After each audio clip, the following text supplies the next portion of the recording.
Okay, so I don't want to waste anyone's time with this one. I'm just going to quickly mention that I have a first part video covering Amy Farrah Fowler in an episode that actually takes place way later in the series than the one we're about to cover today. If you want to watch my series in order, then start with that one. There will be a playlist towards every single video. But this is part 2. We're going to be watching the habitation configuration because a lot of people, well, a few people, seem to have believed that this episode is a better example of why Amy Farrah Fowler is a horrible person and that the show doesn't frame it correctly.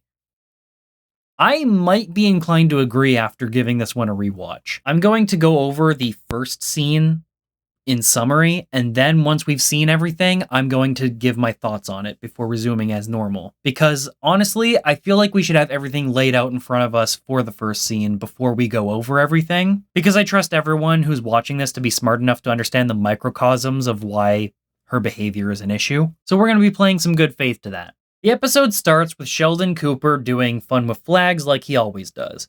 However, he's got a co-host this time. For my friend, Wil Wheaton. Hey, Sheldon, thanks for having me. I'm happy to be here. Now this, of course, is after Wil Wheaton has already made amends with Sheldon based on how he failed him when he was a kid. So they're on great terms. And honestly, I was surprised to see how well Will actually treats Sheldon in return. Wil Wheaton's grown on me a lot as a character, and I just wanted to share that real quick. Cut. Too good to last. While they're doing the episode, Amy decides to micromanage them, specifically micromanaging Will by referring to Sheldon as perfect and then criticizing him for arbitrary reasons that are, frankly, really stupid. What's wrong? Sorry, Sheldon, you were brilliant as always. Will, that was a little wooden. They start over with Wil Wheaton already sitting down on the couch, which I guess upon rewatching this has bothered me a little bit. You'd usually have him walk in the shot again, otherwise you're going to have some weird editing on your hands, but that's not here or there. Amy interrupts again, with Will starting to argue back, but not too aggressively, because he's trying to play good faith.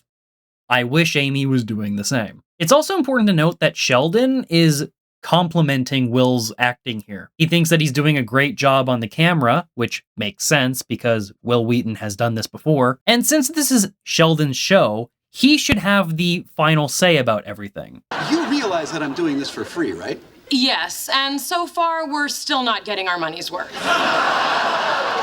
It's also important to mention that this is the first time Amy is being a director for anything, let alone Fun with Flags. Therefore, she does not have the experience to be bossing anyone around this badly. Problem, first-time director. And Sheldon's really uncomfortable with it, too. So, Will.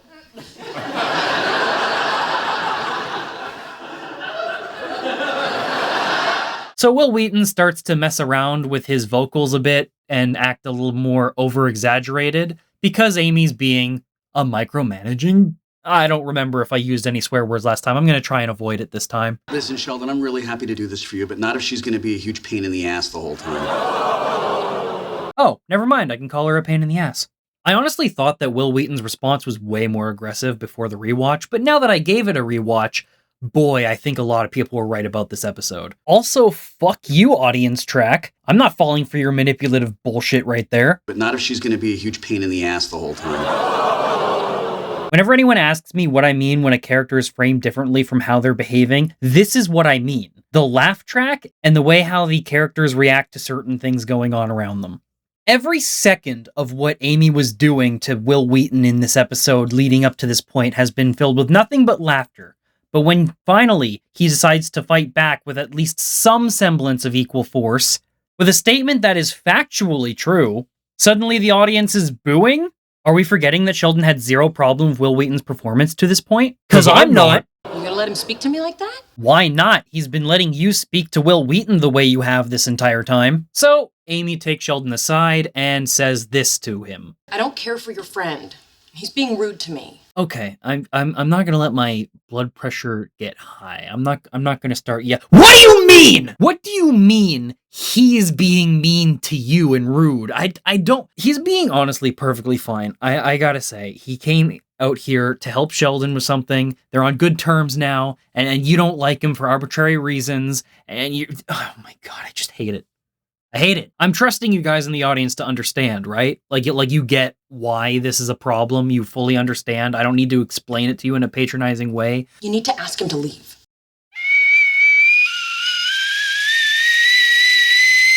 You might be wondering why this matters in the end, and the reason why is because the catalyst of this episode is Sheldon has to make it up to Amy. Make what up to Amy? Well, simply put, he took the immoral stance in this episode. So Sheldon returns home and engages Ll'Nerd in some conversation, and Ll'Nerd decides to pry into the situation a bit because he wants to better understand the deal with Amy and Will getting into a fight. I thought you had plans with Amy. Yeah, I did. But then Will called Amy a pain in the ass. Ll'Nerd, who barely has any knowledge on the situation, asks for details that frankly are not enough in order to properly give advice on what to do, and claims that Sheldon was wrong because Will was being mean to Amy, even though he did not see the interaction. Hold on, Will and Amy had an argument? Yes, quite the kerfuffle. Then Amy got mad and left? Yeah, you walked right out the door. And you...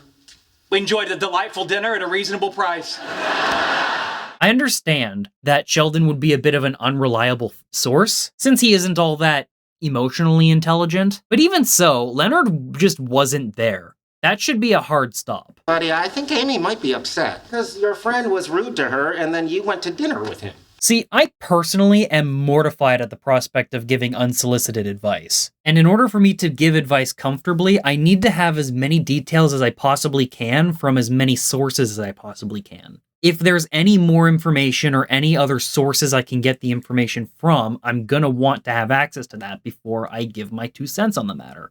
So it personally bothers me that Ll'Nerd's inserting himself into this situation, trying to tell Sheldon what moral stance he should be taking, or rather what moral stance he should have taken, when he got information from Sheldon. And yes, he is aware that Sheldon isn't the most reliable source of information when it comes to people smarts, but being an unreliable source of information doesn't mean that the opposite of what that person says is going to be true.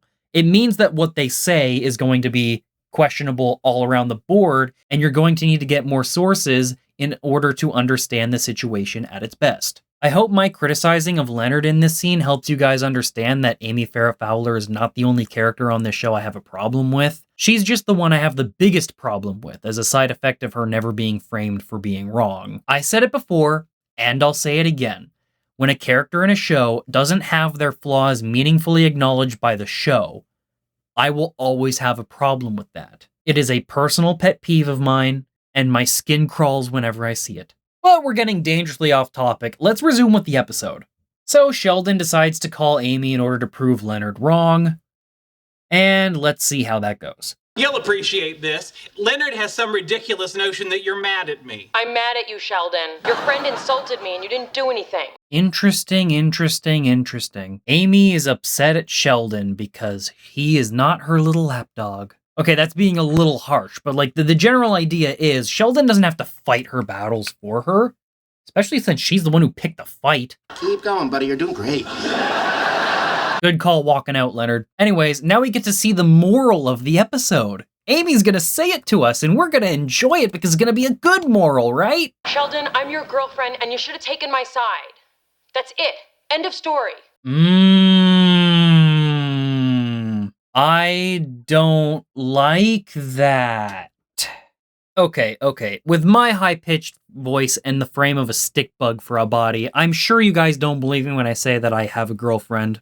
But I do have a girlfriend, and I look forward to defending her and staying by her side as best as I possibly can. But if she were to pick a fight with someone and expect me to take her side simply because of her status as my girlfriend, I would need to give her a reality check on that. And fortunately, she's not the kind of person to do that. She's not confrontational, which is a value that I treasure. But yeah, I don't want to use my personal example to get too off track. The general idea is, I don't think that because you're in a relationship with someone that you should get special treatment from that other person in a sense to how you treat other people. She's essentially trying to weaponize Sheldon, and that's really not cool because his relationship with Wil Wheaton is what you're sacrificing. Like, Jesus Christ, woman. By the way, Sparkle, I love you, and I hope we can go to Alice's Cafe again. We later see Sheldon dropping off some Star Trek DVDs in order to show Amy, with evidence, how wrong she was about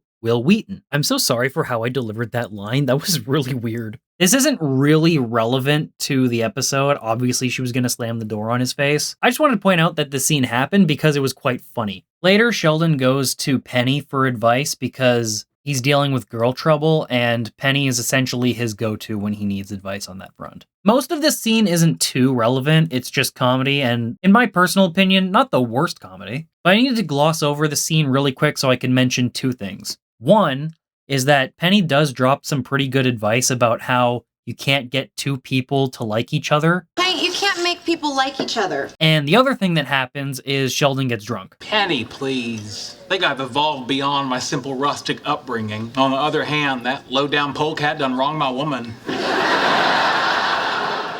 Yes, this actually is relevant because of the next scene we see him in. And it's a very funny scene. We later find a drunk Sheldon stumbling onto Wil Wheaton's front porch to confront him, where he knocks only twice because he can't tell how many times he knocked.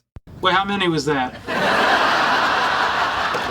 It's so good. Wil Wheaton is ever positive to receive a visit from Sheldon, which I love because this guy really is a good friend to him now. And Sheldon, in his drunken stupor, says he's going to beat an apology out of Wil Wheaton. Oh, Sheldon, do you really think we're going to fight?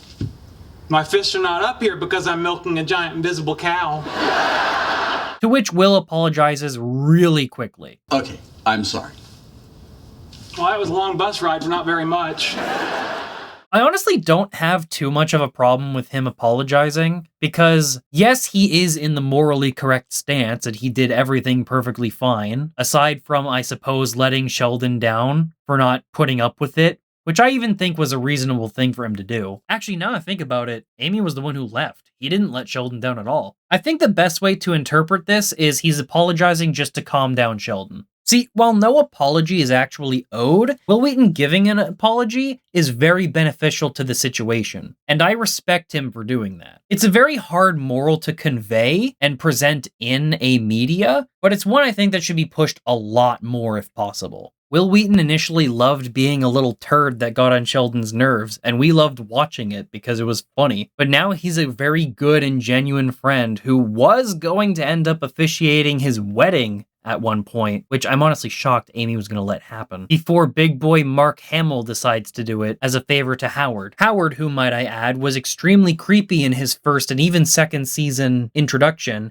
but has steadily improved over time on the show as a result of Bernadette being there.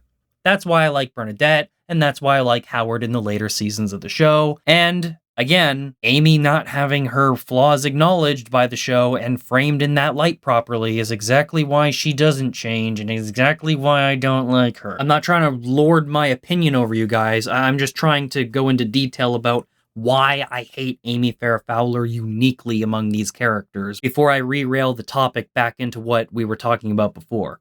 Anyway, let's re-rail the topic into what we were talking about before. We then return to the status quo from the very beginning of the episode with one minor change. Instead of having Wil Wheaton being the guest on the show, Sheldon successfully gets LeVar Burton on the show, to stick with the Star Trek theme. And Amy Farrah Fowler very quickly, with very little patience, demonstrates that she is exactly the same as she was before. Well, we've got some interesting flags. Cut!